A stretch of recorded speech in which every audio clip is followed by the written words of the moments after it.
বিধানসভা নির্বাচন, এই বিধানসভা নির্বাচনে জমিয়ত উলামায়ে হিন্দের স্ট্যান্ডটা কি? খুব পরিষ্কার কথা।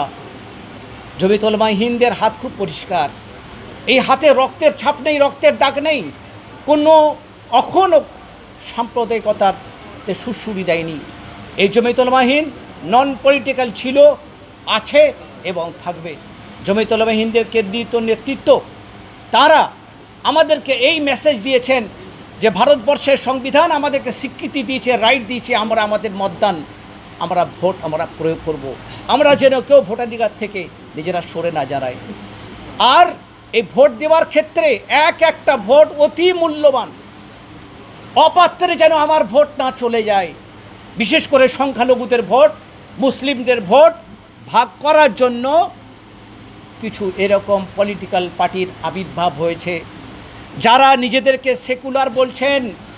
আমরা মনে করি তারা সেকুলার নন, বরং তারা হচ্ছে কমিউনাল।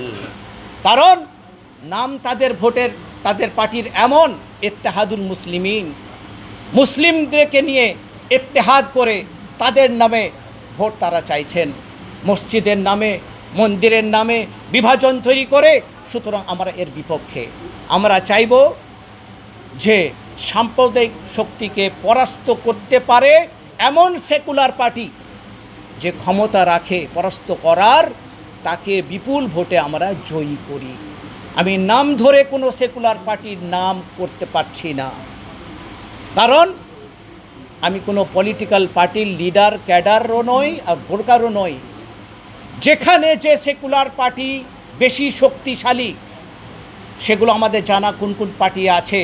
যেখানে যে পার্টি সেকুলার পার্টি, শক্তিশালী পার্টি, যে সাম্প্রদায়িক শক্তিকে পরাস্ত করতে পারবে, আমাদের মেসেজ তাকে বিপুল ভোটে আমরা জয়ী করি। আমাদের মুফতি নাজমুল হক সাহেব আছেন।